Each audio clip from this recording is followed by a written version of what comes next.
तो प्यारे छात्रों, आप सभी का फिर से एक बार स्वागत है आप लोग का अपने चैनल मूर्ति एकेडमी में। आप लोग पढ़ रहे थे मानव नेत्र के बारे में, जो कि मानव नेत्र है और उसके रंग बिरंगे संसार के बारे में। ठीक है, चलिए उसी टॉपिक को हम लोग करेंगे आज कंटिन्यू। जो टॉपिक हो गया था उससे आगे हम लोग पढ़े थे। उम्मीद है आगे पढ़ेंगे हम लोग। उम्मीद है आप लोग अच्छी तरह से इस टॉपिक को कवर कर रहे हैं, अच्छी तरह से पढ़ रहे हैं। ठीक है, तो चलिए छात्रों बढ़ते हैं आगे की तरफ। और ये जो टॉपिक है बहुत ही इंपॉर्टेंट टॉपिक है और आपको सारी चीज़ों के बारे में एक एक करके हम बताने का प्रयास किए हैं। उम्मीद है आप लोग अच्छी तरह से समझ भी गए होंगे। ठीक है, चलिए बढ़ते हैं। इसको सारे को हम लोग क्या कर लिए थे, पढ़ लिए थे पूरे। कॉर्निया, आइरिस, ये क्या होता है, पुतली, परितारिका या सिलियरी पेशिया की बात की जाए तो ये भी पढ़ लिए थे। जलीय द्रव क्या होता है उसको भी पढ़ लिए थे। कचाप द्रव या कांच द्रव कहाँ मौजूद होता है और किस तरह उसका कार्य होता है, क्या क्या उसका फंक्शन होता है, कौन कौन से कार्य करते हैं, उसको भी हम लोग पढ़ लिए थे। इसके बाद रेटिना के बारे में पढ़े थे, जो कि दृष्टि पटल के नाम से भी जाना जाता है, कि इस पर प्रतिबिंब बनता है और हम लोग क्या करते हैं, कोई भी वस्तु को सही सही देख पाते हैं। ठीक है बाबू, चलिए तो आगे बढ़ने से पहले और चीज़, नेत्र में प्रकाश कहाँ प्रवेश करता है तो कॉर्निया से प्रवेश करता है। और स्पष्ट जो न्यूनतम दूरी है हमारे देखने की क्षमता है उसको कहाँ तक होता है तो 25 सेंटीमीटर होता है। अगर क्वेश्चन यहाँ से और एक दे दिया जाए कि आगे चलकर ऐसे तो हम लोग पढ़ेंगे, लेकिन फिर भी आपको दे दिया जाए कि अधिक से अधिक हम लोग कहाँ तक दूरियाँ देख सकते हैं, तो यहाँ से आपका आंसर हो जाएगा अनंत तक। हम यानी कि मैक्सिमम दूरी का कोई लिमिट नहीं है, हम अनंत तक देख सकते हैं, लेकिन मिनिमम 25 सेंटीमीटर तक क्या कर सकते हैं, स्पष्ट न्यूनतम दूरी हम लोग का होगा। ठीक है, चलिए ये पीत बिंदु तक भी हो गया था, पीत बिंदु हो गया था पिछले वीडियो में। और उससे आगे हम लोग पढ़ेंगे। देखिए पीत बिंदु पिछले वीडियो में नहीं हुआ था, हम पढ़े थे कि नेत्र के किस भाग से फोकस दूरी घटाया बढ़ाया जा सकता है, तो उसको क्या कहा जाता है, तो उसको बोला जाता है असमंजन क्षमता। ठीक है, क्योंकि असमंजन क्षमता के ही कारण दूरी को घटा बढ़ा सकते हैं। असमंजन क्षमता के ही कारण क्या कर सकते हैं कि कभी कभी देखे होंगे कि जब हम लोग देखें कि कभी प्रकाश से अंधेरा में आते हैं तो ऑटोमेटिक कोई वस्तु हम नहीं देख पाते हैं।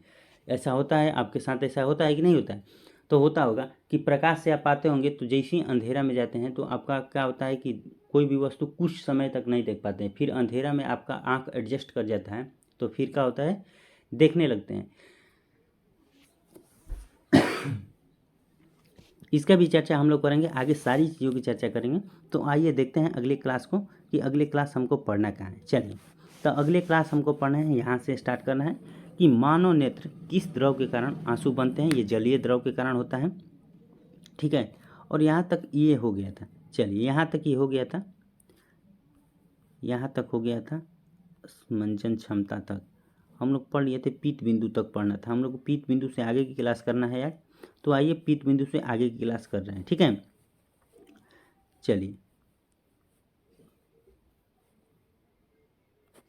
तो आज की क्लास यहाँ से स्टार्ट कर रहे हैं। आज की क्लास कर रहे हैं क्वेश्चन नंबर, सबसे पहले क्वेश्चन एक है कि मानव नेत्र किस द्रव के कारण आंसू बनते हैं। तो आंसू पिछले क्लास में हम लोग चर्चा किए थे कि काहे आंसू बनता है, तो जलीय द्रव के कारण होता है, क्योंकि लेंस के और यहाँ से लेंस के यहाँ बीच भाग में यहाँ पर जलीय द्रव एक पाया जाता है। उसी में क्या होता है, उसी की वजह से हम लोग जब रोते हैं, चाहे खुशी चाहे किसी भी तरह का आंसू हो, वो निकलता है हमारे आँखों से, तो उसी के चलते निकलता है। ठीक है, चलिए अब बढ़ते हैं आगे की तरफ। और आगे क्वेश्चन है कि अगले क्वेश्चन की बात किया जाए तो अगला है क्या, प्रतिबिंब की संवेदना मस्तिष्क को कौन पहुंचाता है। तो पिछले क्लास में हम पढ़ लिए थे कि छड़ एवं शंकु जो है ये मस्तिष्क को क्या पहुंचाता है, संवेदना पहुंचाता है। ठीक है, चलिए अगर क्वेश्चन की बात किया जाए तो अगला क्वेश्चन है कि नेत्र के किस भाग से फोकस दूरी घटाया बढ़ाया जा सकता है, उसको क्या कहा जाता है, तो असमंजन क्षमता कहा जाता है। इसकी भी चर्चा हो गई थी।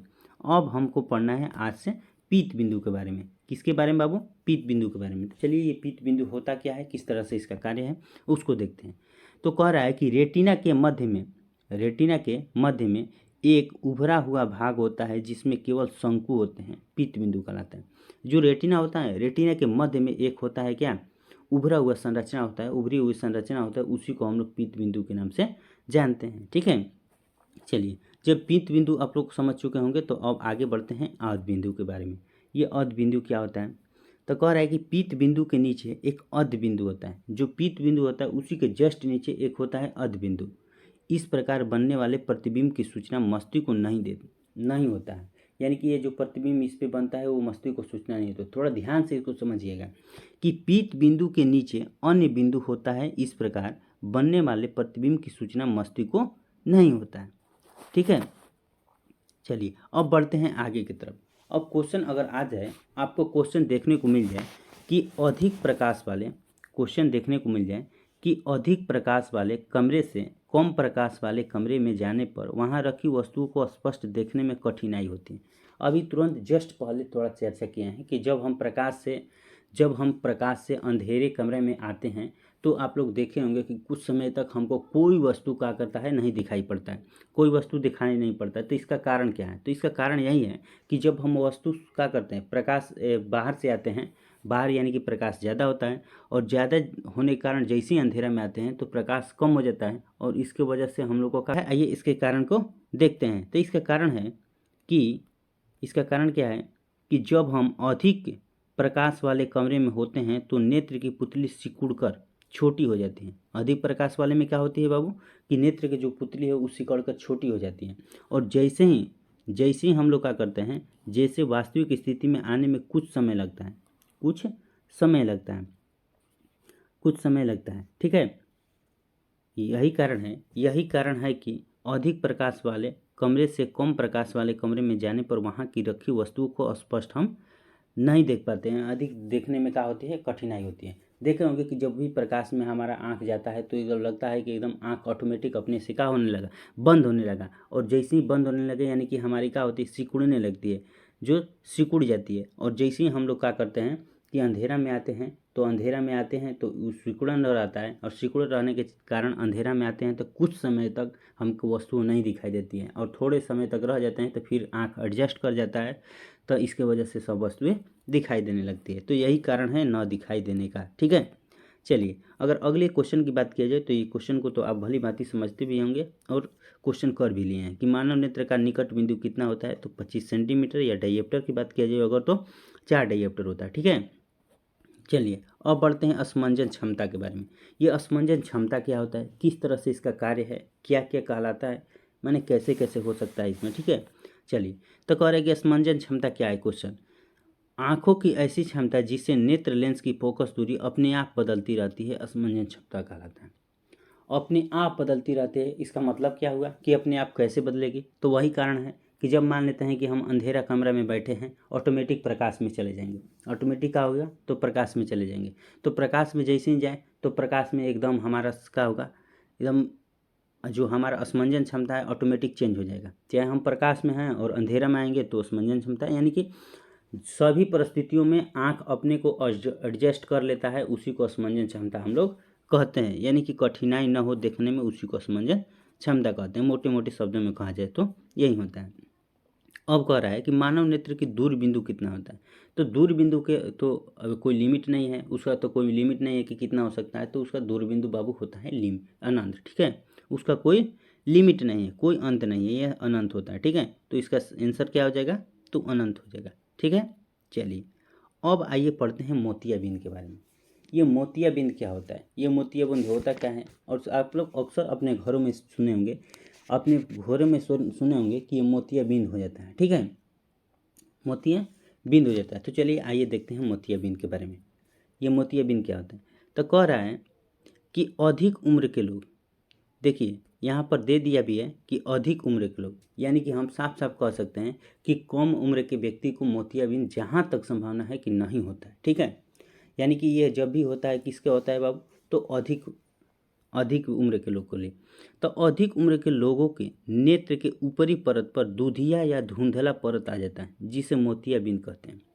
देखे होंगे आपको कि आपके घर में दादा होंगे, दादी होंगे, नाना नानी, यानी कि आप बुजुर्ग आदमी को कि उनका कहते होंगे कि हमें आँख से सही नहीं दिखाई दे रहा है, तो लोग क्या करते हैं कि उनको डॉक्टर के पास ले जाते हैं, और डॉक्टर कह देता है कि मोतियाबिंद हुआ है। तो मोतियाबिंद में क्या होता है कि उसमें जो भी दूधिया कलर का या धुंधला परत होता है उसका क्या होता है, जम जाता है, और जमने के कारण नहीं दिखाई देता है। तो उसी को हम लोग कहते हैं कि साफ हुआ है, जिससे फिर प्रत्यक्ष रूप से आँख आपका रिकवर हो जाता है, यानी कि फिर से उसका क्या हो जाता है, सही तरह से कार्य करने लगता है। तो वहीं क्या होता है कि मोतियाबिंद का उपचार भी हो जाता है, मोतियाबिंद का उपचार हो जाता है। ठीक है, बढ़ते हैं आगे की तरफ। अगले क्वेश्चन कह रहा है कि अस्पष्ट दृष्टि की न्यूनतम दूरी क्या है। तो अभी अभी ना चर्चा हुआ है कि स्पष्ट दृष्टि का न्यूनतम दूरी क्या होता है।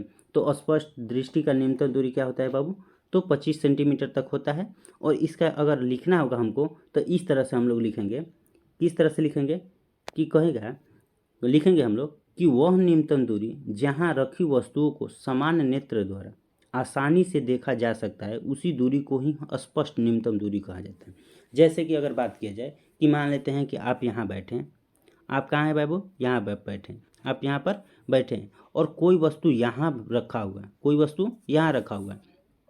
तो मान लेते हैं कि आप इसको क्या कर रहे हैं, स्पष्ट रूप से देख रहे हैं। स्पष्ट रूप से क्या कर पा रहे हैं, देख पा रहे हैं। तो स्पष्ट रूप से अगर देख पा रहे हैं, यहाँ पर कलर हम चेंज करके बता रहे हैं कि मान लेते हैं कि यहाँ पर आप बैठे हैं, ठीक है, आप यहाँ पर बैठे हैं और यहाँ पर जब बैठे हैं और कोई वस्तु यहाँ पर रखा हुआ है, तो यहाँ पर रखा हुआ तो आप अपने स्पष्ट आंखों से यहाँ पर वस्तु को देख रहे हैं।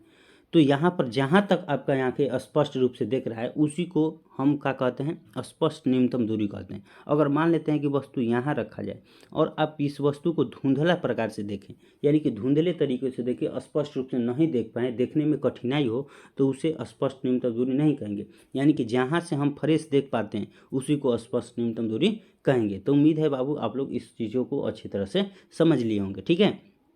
चलिए बढ़ते हैं आगे की तरफ।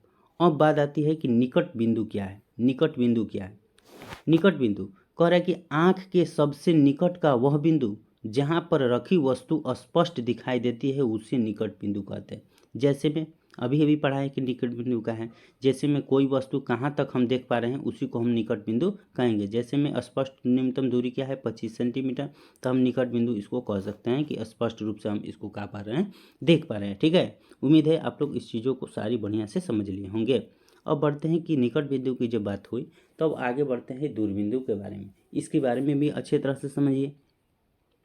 कह रहे हैं कि नेत्र का वह बिंदु जहाँ पर रखी वस्तुओं को हम साफ साफ नहीं देख सकते हैं उसे दूर बिंदु या दूर का बिंदु कहा जाता है। जैसे में मान लेते हैं कि आप यहाँ पर हैं, यहाँ पर आप हैं, ठीक है, और यहाँ पर वस्तु रखा हुआ है और ये वस्तु आपके नज़र में धुंधला दिखाई दे रहा है। धुंधला का मतलब प्रत्यक्ष रूप से आप साफ साफ नहीं देख पा रहे हैं, तो उसे हम कहेंगे कि ये क्या है, हमारा दूर बिंदु है। अगर वही यहीं पर वस्तु रखा हुआ है, इसको आप स्पष्ट रूप से देख पा रहे हैं, तो आप कहेंगे कि ये क्या है, हमारा स्पष्ट बिंदु है, यानी कि निकट का बिंदु कह सकते हैं। और ये जो धुंधला दिखाई देता है, सही तरीके से नहीं दिखाई देता है, तो उसे हम क्या कहेंगे बाबू, तो दूर का बिंदु कहेंगे, ठीक है। चलिए अब बढ़ते हैं आगे की तरफ। अगर अगले क्वेश्चन की बात किया जाए, अगले पॉइंट की बात किया जाए, तो अगला पॉइंट है दृष्टिपरास। ये दृष्टिपरास क्या होता है, इसका कार्य क्या होता है, तो इसको समझते हैं कि दृष्टिपरास क्या है। चलिए कह रहे कि निकट का बिंदु एवं दूर के बिंदु के बीच की दूरी को ही दृष्टिपरास कहा जाता है। निकट का बिंदु और दूर के बिंदु को ही क्या कहते हैं, हम लोग दृष्टिपरास के बारे में जानते हैं, दृष्टिपरास कहते हैं। यानी कि मान लेते हैं कि निकट का बिंदु ये है और दूर का बिंदु ये है और इसके बीच की जो दूरी है, इसके जो बीच की दूरी है उसी को हम लोग क्या कहते हैं, दृष्टिपरास के नाम से जानते हैं। उम्मीद है आप लोग इसको भी अच्छे तरह से समझ लिए। ये दृष्टिपरास क्या होता है। देखिए ये जो भी टॉपिक हम लोग पढ़ रहे हैं बहुत ही इंपॉर्टेंट टॉपिक है, क्योंकि मानव नेत्र से क्वेश्चन बराबर आता है और इसमें बराबर स्टूडेंट क्या करते हैं कि कन्फ्यूजन रहते हैं कि किस तरह से कैसे कौन सी चीज़ आ गए। तो एक एक चीज़ को हम पूरा एक्सप्लेन करके पढ़ा रहे हैं, आपको अच्छी तरह से बता रहे हैं, ताकि आप कोई भी चीज़ों को स्किप ना करें, अच्छी तरह से समझें, ठीक है। और जो भी टॉपिक हम पढ़ा रहे हैं उसको स्किप मत करिए। मान लेते हैं कि कोई स्किप किए और इम्पोर्टेंट चीज़ ही आपके पॉइंट से छूट जाए, तो आप बाद में फिर उससे परेशानी हो सकता है। इसलिए स्किप नहीं करना है, आप अच्छे चीज़ों से अच्छे तरह से कोई भी चीज़ों को पढ़िए। अब अगला पॉइंट अगर बात की जाए तो कह रहा है कि मानव नेत्र से 180 डिग्री के क्षेत्र पर देखता है, जबकि एक नेत्र से, सॉरी यहाँ पर देखिए थोड़ा कन्फ्यूजन हो, यहाँ पर पॉइंट छूट गया। अगर मानो दोनों नेत्र की बात किया जाए, दोनों नेत्र की बात किया जाए तो 180 डिग्री तक देखता है, 180 डिग्री तक देखते हैं, यही ना है 180 डिग्री, 190 डिग्री, 190 डिग्री, यहाँ पर हो गया 90 डिग्री और यही रेखा क्या करेगा, इधर आकर आ गया, यानी कि पूरा स्ट्रेट लाइन हो गया, सीधा हो गया, तो इसी को कहते हैं 180 डिग्री। तो कह रहा है कि अगर मानो दोनों आँख से देखेगा तो 180 डिग्री तक देख सकता है। अगर एक आँख से अगर देखना होगा तो 190 डिग्री यानी कि 10 डिग्री का हो जाता है बाबू, बढ़ जाता है। आप लोग कहीं कहीं देखे होंगे कि जब यहाँ पर सीधा देखते होंगे तो बगल के चीज़ भी देख लेते हैं, यानी कि सीधा ताकते हैं तो बगल के चीज़ भी देख लेते हैं। यानी कि हम कह सकते हैं कि अपने दोनों आँखों से अगर देखना होगा तो 180 डिग्री तो हम क्या कर सकते हैं, देख सकते हैं स्पष्ट रूप से। अगर एक आँख से हमको देखना होगा तो 190 डिग्री पर देखते हैं। ठीक है, तो उम्मीद है इस पॉइंट को भी आप अच्छी तरह से समझ लिए होंगे। अब बढ़ते हैं अगले पॉइंट की। कह रहे कि जिन पशु पंछियों के सिर पर विपरीत और नेत्र होते हैं, सिर पर विपरीत और यानी कि उल्टा नेत्र होते हैं, वे प्रायः 360 डिग्री यानी कि चारों तरफ घुमा लेते हैं। जैसे में उल्लू है, उल्लू को आप लोग देखे होंगे तो क्या करता है कि पूरा 360 डिग्री घुमा लेता है। तो वहीं विपरीत नेत्र अगर रहेगा तो क्या करता है कि 360 डिग्री घुमा लेगा। ठीक है, तो चलिए यहाँ तक आप लोग अच्छी तरह से समझ लिए। अब अगले क्लास जो होगा, अगला क्लास हम लोग कब पढ़ेंगे बाबू, दूरदृष्टि दोष के बारे में। यानी कि दूरदृष्टि दोष क्या होता है इसके बारे में अगले क्लास में हम लोग क्या करेंगे, चर्चा करेंगे। अगले क्लास में हम दूरदृष्टि के बारे में चर्चा करेंगे और दूरदृष्टि दोष से जितना भी क्वेश्चन बनता है उसके क्या उपयोग है, दूरदृष्टि को कैसे सॉल्व किया जा सकता है, यानी कि उसका उपचार क्या है, कहाँ होता है, इसके बाद निकट कहाँ होता है, इस तरह के जितना भी है वहाँ से अगले क्लास में हम लोग पढ़ेंगे। तो बढ़ते हैं अगले क्लास की ओर। अगले पार्ट में मिलेंगे, फिर आपसे फिर मुलाकात होगी। आप जो लोग नए हैं तो कृपया चैनल को सब्सक्राइब कर लें और अब बेल आइकन को प्रेस कर ले ताकि आपके पास सही सही नोटिफिकेशन समय के साथ पहुंच जाए और अपनी तैयारी में चार चांद लगा सकें। चलिए मिलते हैं बाबू अगले तरफ, यानी कि अगले पार्ट में, अगले वीडियो में। तब तक के लिए जय हिंद।